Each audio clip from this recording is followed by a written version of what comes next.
तो hi everyone, मैं हूं आपका समरी भैया और आज मैं आपको एक बहुत ही बढ़िया सी बहुत ही बेहतरीन सी ट्रिक बताऊंगा और एक ऐसी ट्रिक जिससे आप एग्जाम में अपनी बुरी हालत में भी बहुत अच्छा स्कोर कर पाओ और आप अपने एग्जाम में अपना सिलेक्शन करवा पाओ।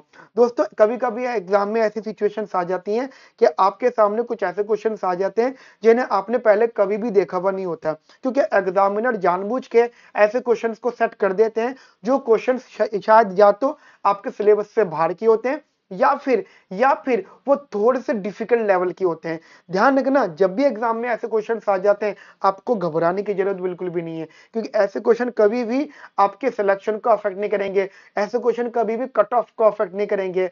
मैक्सिमम टू मैक्सिमम होता है कि किसी पेपर में 10% इस प्रकार के क्वेश्चन आते हैं जो किसी से भी नहीं होते। ध्यान रखना, वो क्वेश्चन किसी से भी नहीं होते हैं। लेकिन अगर आपकी स्थिति इस प्रकार की है कि आपका पेपर ऑलरेडी खराब हो चुका है, हो सकता है कि आपकी सिचुएशन ऐसी हो कि आपको कंफर्म हो चुका है कि अब मेरा सिलेक्शन नहीं हो सकता। शायद अगर आपको ये फील हो चुका है अब मैं इस एग्जाम में अच्छा परफॉर्म नहीं कर पा रहा, तो ध्यान रखना, सबसे पहली बात आपको जो दिमाग में रखनी है, अपने दिल से डर निकाल देना, घबराहट निकाल देना। क्योंकि घबराहट एक बहुत बड़ा रीजन होता है अच्छी खासी जीती हुई बाजी को हाथ से निकाल देना।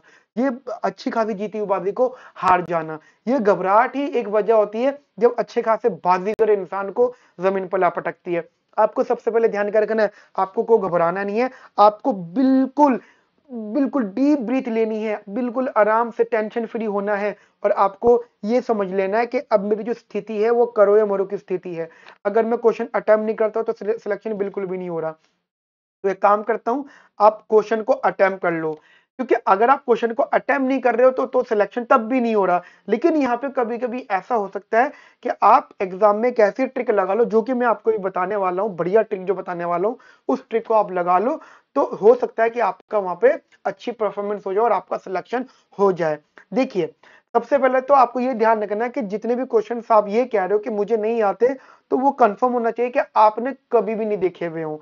यदि आपने कोई क्वेश्चन एग्जाम में कोई क्वेश्चन आपने प्रिपरेशन में देखा हुआ है, कोई टॉपिक आपने करा हुआ है, बट आपको उस क्वेश्चन को समझ में नहीं आ रहा है, वो एक बात अलग है। लेकिन एग्जामिनर जो क्वेश्चन वो कंफर्म करके देता है, जो क्वेश्चन आपके पेपर में आपका टाइम वेस्ट करें, वो क्वेश्चन वो होते हैं जिनका टॉपिक या तो बहुत टफ होता है या वो आउट ऑफ सिलेबस होते हैं। तो आपको एग्जाम में घबराना घबराना नहीं है, उन क्वेश्चन की लिस्ट अलग कर लेनी है, उन क्वेश्चन को अलग मार्क कर लेना है।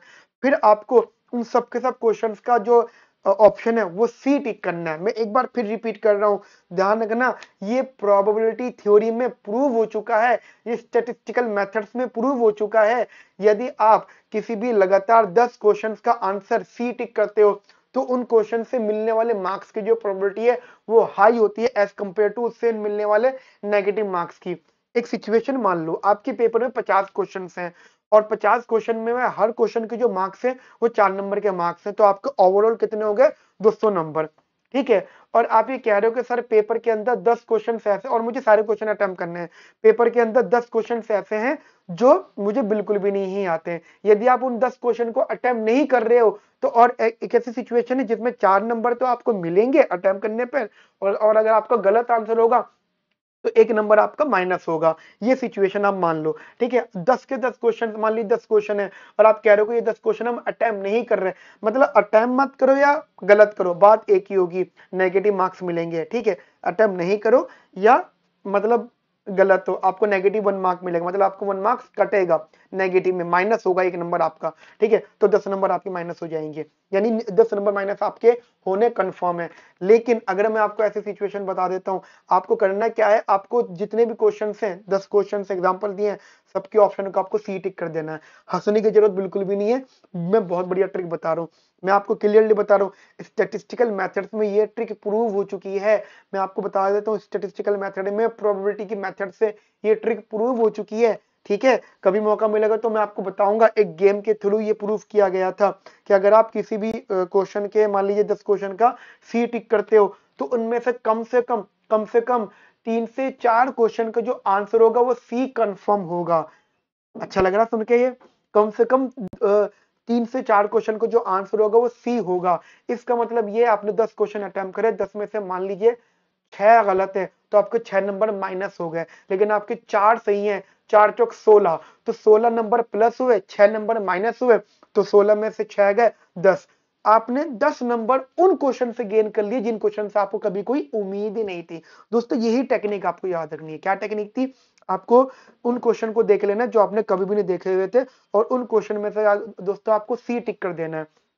और सी टिक जब आप कर दोगे तो आप देखना आपका मोस्ट प्रोबेबली आपको जो प्लस पॉइंट मिलेगा वो ज्यादा होगा as compare to negative marks. हाँ, यहाँ पे माइनस भी होंगे, इसके टेंशन नहीं कि सर क्या सारे सही होंगे, नहीं, मुश्किल से 3 या 4 सही होंगे। मान लीजिए 3 भी अगर सही है, आपकी बड़ी बात रखता हूँ, 3 भी अगर सही है, 3 से कम ऐसा नहीं हो सकता कि 3 से मतलब 7 से ज्यादा गलत होंगे, ऐसा नहीं है। ये प्रोबेबिलिटी थ्योरी में प्रूव हो चुका है। अगर आप 10 क्वेश्चन में सी टिक करते हो तो कम से कम 3 से 4 क्वेश्चन का आंसर सी होगा। अगर आपको यकीन नहीं हो रहा तो आप कोई भी पास्ट ईयर पेपर का आंसर की उठा लो और लगातार 10 क्वेश्चन की लिस्ट को देख लेना कितने क्वेश्चन का आंसर सी सही है, सी करेक्ट है। और ये सी ही क्यों होता है, ए बी डी क्यों नहीं है? क्योंकि ये प्रूव हो चुका है। तो एक तो आपको बात ये वाली ध्यान रखनी है, दूसरी आपको ये बात ध्यान रखनी है, यदि आपके सामने कोई क्वेश्चन है और अपने क्वेश्चन आपको नहीं आता, आप देखना उसके ऑप्शन में सबसे लंबी लेंथ किसकी है, जानना जो ऑप्शन सबसे बड़ा होगा। मैं थ्योरेटिकल क्वेश्चन की बात कर रहा हूं,